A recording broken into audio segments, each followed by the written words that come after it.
Hello students, welcome to আড্ডা 24/7 Bengali official YouTube channel. আমি রয়েছি তোমাদের সঙ্গে শান্তনু স্যার। আজকে যে বিষয়টা নিয়ে এই ছোট্ট ভিডিওটা, সেটা হচ্ছে যে আগামী 2024 ক্লার্কশিপ মেন পরীক্ষা। তোমরা সকলেই জানো যে পিএসসি তাদের অফিসিয়াল এক্সাম ক্যালেন্ডার 2025 সালের জন্য বের করেছে এবং তাতে বলা রয়েছে যে ক্লার্কশিপে যারা 2024 সালের প্রিলিমস পরীক্ষা দিয়েছিলে তাদের কিন্তু মেন পরীক্ষার সম্ভাব্য তারিখ হচ্ছে আগামী 15ই জুন 2025। অর্থাৎ আজকের ডেটে দাঁড়িয়ে আমাদের হাতে কিন্তু মোটামুটিভাবে 4 মাস সময় আর বাকি রয়েছে ক্লার্কশিপ মেনের জন্য প্রিপারেশন করার। যে বা যারা মনে করছো যে তোমরা ক্লার্কশিপের প্রিলিম পরীক্ষা পাশ করতে পারবে as per the PSC official answer কি, তাদেরকে বলবো যে আর দেরি না করে ঝটপট কিন্তু প্রিপারেশান নিজের মতো করে শুরু করে দাও। কারণ এই পরীক্ষাটা দেখতে আপাত দৃষ্টিতে সহজ মনে হলেও পরীক্ষার হলে কিন্তু যথেষ্ট শক্ত।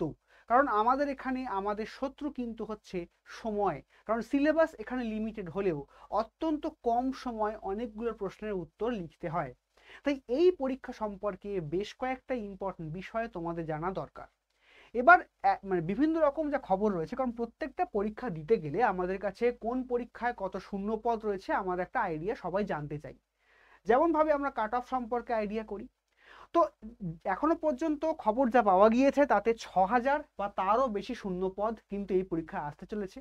কোথাও 7,000, কোথাও 8,000 এরকম খবরও আছে।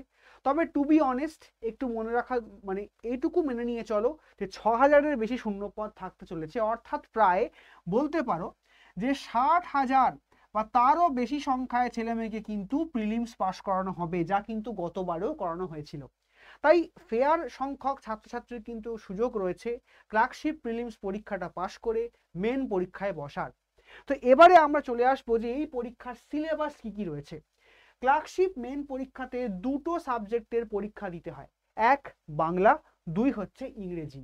এবার বাংলার বদলে কেউ নেপালি, কেউ সাঁওতালি, কেউ উর্দু, যেরকম চাইবে এই তিনটে ভাষায় পরীক্ষাও দিতে পারে, যার যেমন সাবজেক্ট রয়েছে, এবং সঙ্গে হিন্দিও রয়েছে। তাহলে আমরা যদি মনে করি যে বাংলা, হিন্দি, নেপালি, উর্দু, সাঁওতালি এই যে কোনো একটা সাবজেক্টের পরীক্ষা তুমি দিচ্ছ, তার পূর্ণমান হচ্ছে 50, এবং সঙ্গে ইংলিশ, তারও কিন্তু পূর্ণমানটা হচ্ছে 50, অর্থাৎ মোট 100 নম্বরের পরীক্ষা। কিন্তু প্রবলেম কোথায়? আমাদের কাছে সময় রয়েছে মাত্র 1 ঘন্টা, অর্থাৎ 1 ঘন্টার মধ্যে বাংলা এবং ইংরেজির 100 নম্বরের ডেসক্রিপটিভ উত্তর আমাদেরকে লিখতে হবে। আমরা প্রিলিমস পরীক্ষা দিয়েছি কিন্তু এমসিকিউ ফরম্যাটে, কিন্তু এবারে কিন্তু আমাদের ডেসক্রিপটিভ ভাবে উত্তর লিখতে হবে এবং এই সময়টা লেখার জন্য যথেষ্ট কম, যদি না তোমার কাছে প্রপারলি প্র্যাকটিস থাকে। চলে আসছি বিষয়, অর্থাৎ সিলেবাসের মধ্যে প্রত্যেকটা সাবজেক্টে ইন ডিটেল কি কি রয়েছে। বাংলার মধ্যে রয়েছে প্রতিবেদন, সংবাদপত্র প্রতিবেদন, আই রিপিট সংবাদপত্র প্রতিবেদন, অথবা এখানে কোনো একটা ঘটনাবলীকে বা কোনো একটা পার্টিকুলার ইভেন্টকে রিপোর্ট করতে দেওয়া হয়। সম্পাদকীয় প্রতিবেদন এখানে আসে না, এটা বারবার মনে রাখবে। সম্পাদকীয় প্রতিবেদন অর্থাৎ এডিটোরিয়াল রিপোর্ট কিন্তু ক্লার্কশিপের মেন পরীক্ষাতে আসে না। তো বাংলায় রয়েছে প্রতিবেদন, ইংরেজিতে রয়েছে রিপোর্ট রাইটিং। ঠিক আছে, এই প্রতিবেদন এবং রিপোর্ট রাইটিং এদের কিন্তু পূর্ণমান হচ্ছে 20। সারমর্ম রয়েছে বাংলায়, ইংরেজিতে তাকে বলা হয় প্রেসি, তার ক্ষেত্রে পূর্ণমান হচ্ছে 15। এবং বাংলায় রয়েছে ইংরেজি থেকে বাংলায় অনুবাদ অর্থাৎ বঙ্গানুবাদ, এবং ইংলিশে রয়েছে বেঙ্গলি টু ইংলিশ ট্রান্সলেশন, অর্থাৎ তারও কিন্তু পূর্ণমান হচ্ছে 15। এই করে 50-50 100 নম্বরের পরীক্ষা কিন্তু আমাকে দিতে হবে, এবং তার সময় আমি আবার বলছি সময়টা ভীষণ কম, মাত্র 1 ঘন্টা। এবার এটা তোমরা বলতে পারো যে স্যার এতক্ষণ এত কম সময় আমরা কিভাবে পরীক্ষা দেব। যারা আজীবন ক্লার্কশিপ পরীক্ষা দিয়ে এসেছেন এবং ক্লার্কশিপে চাকরি করছেন, তারা প্রত্যেকেই কিন্তু একই ফেজের মধ্যে দিয়ে গেছে। যদি আমাদের বিগত 10 বছরের ক্লার্কশিপ দেখা হয়, 2013 ক্লার্কশিপ, 2015 ক্লার্কশিপ, 2018, 2019 চারটে ক্লার্কশিপের কিন্তু এই ফরম্যাটেই পরীক্ষা হয়েছে। তার আগে অন্যরকমভাবে পরীক্ষা হতো, মেন পরীক্ষা সিলেবাসে একটু অন্যান্য সাবজেক্ট, জিকে ইত্যাদি প্রভৃতি অ্যাডিশন থাকতো, সেগুলো আমি আসছি না। কিন্তু শেষ 10 বছরের ক্লার্কশিপের সিলেবাস, ক্লার্কশিপের পরীক্ষার প্যাটার্ন কিন্তু এক্স্যাক্টলি সেম। এবারে আমরা আসবো যে এই যে পরীক্ষার প্রিপারেশন রয়েছে, আমার কাছে যদি সময় আমি ধরে নিই যে আমার কাছে 4 মাস অর্থাৎ 120 দিন আমার কাছে সময় রয়েছে পরীক্ষা পর্যন্ত, সেই 120 দিনে আমি কিভাবে প্রিপারেশন করব। প্রথম কথা হচ্ছে যে আমার কাছে প্রত্যেক দিন কিন্তু যে দৈনিক সংবাদপত্র আমার কাছে আসে, বাংলা হোক বা ইংরেজি হোক, আমাকে সংবাদপত্রের একটা করে রিপোর্ট কিন্তু পড়তেই হবে বা দেখতে হবে। কাগজ যেমন পড়ছো, একটা করে যে কোনো টপিক তুমি বেছে নাও এবং সেখান থেকে সেটা কিভাবে লিখছে, কিভাবে তার মানে মানে যিনি সাংবাদিক তার ভিউ পয়েন্টটা কিভাবে দিচ্ছেন, কোন ভাষার ব্যবহার করছেন, কি শব্দ ব্যবহার করছেন, স্টক অফ ওয়ার্ড, কি কি সিনোনিম ইউজ করছেন, সেগুলো কিন্তু আমাদের জানা খুব জরুরি। তাই আবার বলবো যে দৈনিক সংবাদপত্র প্রতিবেদন কিন্তু পড়তে হবে, বাট আমি আবার বলছি যে সংবাদপত্র প্রতিবেদন পড়বে, তাতে সম্পাদকীয়টাও পড়বে, কিন্তু পরীক্ষায় কিন্তু সম্পাদকীয় আসে না। সম্পাদকীয় প্রতিবেদন পড়লে ভাষার ব্যবহার শেখা যায়, সম্পাদকীয় প্রতিবেদন পড়লে ডকুমেন্টের তথ্যগুলো সম্পর্কে জানতে পারা যায়, খুব ভালো ভালো সম্পাদকীয় থাকে, এবং সঙ্গে যে কোনো বিষয়ে যা বর্তমানে খবরে চলছে সেগুলো সম্পর্কে কিন্তু আমাদের প্রপার নলেজ থাকা প্রয়োজন। অর্থাৎ একটা প্রতিবেদন লিখতে গেলে তাতে কিন্তু শুধুমাত্র ফরম্যাট ঠিক থাকলে চলে না, তার মধ্যে বর্তমান সময়ের সঙ্গে সাযুজ্য রেখে কি কি ঘটছে তার তথ্য দিতে হয়, সঠিকভাবে গ্রামাটিক্যালি ওয়েল কারেক্টেড লেখা লিখতে হয়, এবং তার সঙ্গে হচ্ছে বর্তমান সময়ের ওপর দাঁড়িয়ে, সমাজের বর্তমান পরিস্থিতির ওপর দাঁড়িয়ে সেই ঘটনাটার সপক্ষে তোমার কি নিরপেক্ষ ভাবনা রয়েছে সেটাকেও লিখতে হয়। তাহলে এত কিছু লিখতে গেলে আমায় কিন্তু নিয়মিত পড়া এবং নিয়মিত লেখা, সময় ধরে ঘড়ি ধরে প্র্যাকটিস করাটা দরকার। তাই নিয়মিত সংবাদপত্র কিন্তু তোমাদেরকে পড়তেই হবে, ইংরেজি এবং বাংলা দু রকমই কিন্তু এখানে ইম্পর্টেন্ট। দ্বিতীয় বিষয় হচ্ছে সারমর্ম বা প্রেসি রাইটিং। সারমর্ম বা প্রেসি রাইটিংয়ে সাধারণ নিয়ম হচ্ছে যে সারমর্ম বা যে প্যারাগ্রাফটা থেকে আমাকে সারমর্ম করতে হবে বা প্রেসি করতে হবে, তার যে সব মেন শব্দ সংখ্যা, তার সেখান থেকে প্রেসি করে যে আমি প্যারাগ্রাফটা লিখবো তার শব্দ সংখ্যা কিন্তু 1/3 বা 1/3 বেশি হবে না, কম হতে পারে। তুমি 10 লাইনের সারমর্ম প্রয়োজন বুঝলে 1 লাইনও লিখে ফেলতে পারো, কিন্তু 1/3 বেশি তাকে বাড়ানো যাবে না। এবার এই সারমর্ম স্যার প্র্যাকটিস করবো কোথা থেকে? বাজার চলতি বিভিন্ন কম্পিটিটিভ এক্সামের বই রয়েছে, সেখান থেকে করতে পারো।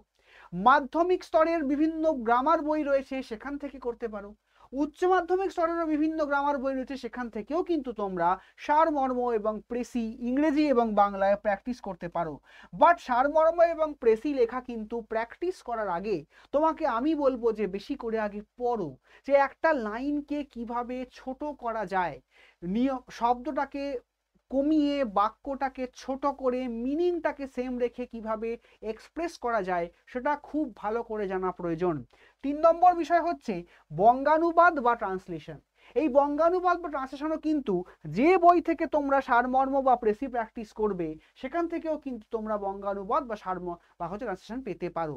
এবার হ্যাঁ, মানে বেঙ্গলি টু ইংলিশটা পাওয়া একটু চাপের, তার জন্য তোমাকে বাজার চলতি যে কোনো প্র্যাকটিস সেট তুমি কিনতে পারো, বা প্রিভিয়াস ইয়ার প্রশ্নপত্রগুলো দেখতে পারো কি এসেছিল, সেগুলো ধরে ধরে প্র্যাকটিস করতে পারো। বা আমি বলবো যে এই দুখানার জন্য, এই পার্টিকুলার দুখানার জন্য তোমরা কি কি দেখবে। নাম্বার 1 হচ্ছে যে ক্লার্কশিপের যদি কোনো প্রিভিয়াস ইয়ার প্রশ্নপত্র অনলাইনে বা বইয়ের দোকানে কিনতে পাও সেগুলো দেখবে। মিসলেনিয়াস পরীক্ষার প্রিভিয়াস ইয়ার প্রশ্নপত্র মেন পরীক্ষাগুলো দেখবে। WBCS এর প্রিভিয়াস ইয়ার প্রশ্নপত্র দেখবে। এই 3টে প্রিভিয়াস ইয়ার প্রশ্নপত্র দেখলে তোমরা কম করে 50 থেকে 60টা সারমর্ম, প্রেসি, বঙ্গানুবাদ এবং ট্রান্সলেশন খুঁজে পাবে। সেই 50 থেকে 60টা যদি তোমরা প্র্যাকটিস করতে পারো, কোয়ালিটি যেমনই হোক না কেন, সময় ধরে মানে বুঝে প্র্যাকটিস করে এক্সপ্রেস করাটা একটা মুনশিয়ানা। এবং 120 দিন ধরে কেউ পড়বে না, তোমরা আগে পড়ো, তারপরে তাকে লেখো এবং লেখাটা সময়ের মধ্যে করবার চেষ্টা করো। কারণ ক্লার্কশিপ পরীক্ষা দুরকমভাবে দু ধরনের ক্যান্ডিডেট রয়েছে। এক, তারা জানে আমরা এমসিকিউতে প্রচুর নাম্বার পেয়েছি, আমাকে অল্প নাম্বার পেলেও চলে যাবে। আর আরেক দল, তারা এখনো সন্দিহান যে আমরা আদৌ প্রিলিমস পাস করবো কিনা, তারাও কিন্তু মেন দেবে। তাই দু ধরনের ক্যান্ডিডেটের দু ধরনের প্রিপারেশন রয়েছে, বাট কাউকে কেউ 1 ইঞ্চি জমি ছেড়ে দেবে না। তো সেই জন্য মাথায় রাখবে যে তোমার নাম্বার যেমনই থাক, তোমাকে প্রিপারেশনটা টপ লেভেলে করতে হবে। তোমার যদি এমসিকিউতে নাম্বার কম থাকে, মেন পরীক্ষাই তোমার একমাত্র ভরসা, সেখানে তোমাকে প্রচুর নাম্বার তুলতে হবে। কারণ তোমরা জানো যে যদি আমি বলি তোমাদেরকে যে 2015 ক্লার্কশিপের কথা বলি, তাহলে কিন্তু কাট অফটা ওই 118 থেকে 120 গিয়েছিল প্রিলি এবং মেন মিলিয়ে। কিন্তু আবার যদি তোমাকে 2019 ক্লার্কশিপের কথা বলি, তাহলে কিন্তু কাট অফ গিয়েছিল প্রায় সম্ভবত 131। বুঝতে পারছো? তাহলে যে ছেলেটা বা মেয়েটা 120 পেয়েছিল 2015-তে, তার কিন্তু 2019-এ সে তার নাম্বারে পাস করে না। তার মানে নাম্বার দেওয়া যদি বাড়ে, তা বা বা বলতে পারো ছেলে মেয়েদের প্রিপারেশন লেভেলটাও বেড়েছে এবং তারা নাম্বার পেয়েছে। তো মোদ্দা কথা হচ্ছে যে আমাকে কিন্তু যেমনভাবে সিস্টেম চলবে তেমনভাবে প্রিপেয়ার করতে হবে এবং আমাকে সবচেয়ে হাইয়েস্ট লেভেলের প্রিপারেশনটা রাখতে হবে, যাতে আমি খুব ভালো করে ছোট সময়ের মধ্যে অল্প কথায় শব্দ সংখ্যার মধ্যে আমি রিপোর্ট রাইটিং করতে পারি, প্রেসি কমপ্লিট করতে পারি এবং ট্রান্সলেশনটা শেষ করে আসতে পারি। কারণ 6টা উত্তর লিখতে না পারলে তুমি কিন্তু ক্লার্কশিপ পরীক্ষার মেন পাস করা তোমার কাছে দুষ্কর হয়ে উঠবে। আদারওয়াইজ তোমার কাছে হয়তো প্রচুর এমসিকিউ নাম্বার রয়েছে, তুমি বেঁচে বেরিয়ে যেতেও পারো, কিন্তু তোমার কাছে যদি একটা অ্যাভারেজ নাম্বার বা খুবই কম নাম্বার বা জাস্ট কাট অফের নম্বরটা থাকে, তুমি কিন্তু 6টা উত্তর লিখতে না পারলে ক্লার্কশিপে কিন্তু তুমি পাস করবে না। তাহলে আর দেরি নয়, আজ থেকে ঝটপট করে তোমরা কিন্তু ক্লার্কশিপ মেনের প্রিপারেশন শুরু করে দাও। আমাদের এই চ্যানেলে ক্লার্কশিপের মেনের জন্য রেগুলার ক্লাস, রেকর্ডিং কিংবা লাইভ আসতে থাকবে। আমাদের অফিসিয়াল অ্যাপে ক্লার্কশিপ মেনের জন্য একটা ডেডিকেটেড কোর্স রয়েছে, তোমরা সেটাকে অপ্ট আউট করতে পারো যদি প্রয়োজন অনুভব করো। কারণ যদি নিজে প্রিপেয়ার করতে পারো খুব ভালো কথা, যদি মনে হয় যে আমার একটা গাইডেন্সের দরকার, আমার লেখাগুলো কেউ যদি চেক করে দেয় খুব ভালো হয়, আমার একটা সময় ধরে মক টেস্ট দিয়ে অন্য অনেকের সাথে আমি কোন জায়গাতে রয়েছি সেটা কম্পেয়ার করতে চাই, তাহলে তুমি কিন্তু কোর্সে জয়েন করতে পারো, চয়েস তোমার হাতে। Thank you everyone. প্রত্যেকে ভালো করে পড়াশোনা করো, আর হাতে 4 মাস সময় রয়েছে। প্রত্যেকের পড়াশোনা ভালো হোক, প্রত্যেকের প্রিপারেশন ভালো হোক, এবং আমরা আশা করব যে প্রত্যেকেই তোমরা যারা দেখছো তাদের মধ্যে মেজরিটি, কারণ সবাই চাকরি পাবে এটা খুব মিথ্যে আশা, তাদের মধ্যে মেজরিটি তোমরা যেন ক্লার্কশিপ পরীক্ষাটার মেন ক্লিয়ার করে চাকরিটা পেতে পারো। That's all.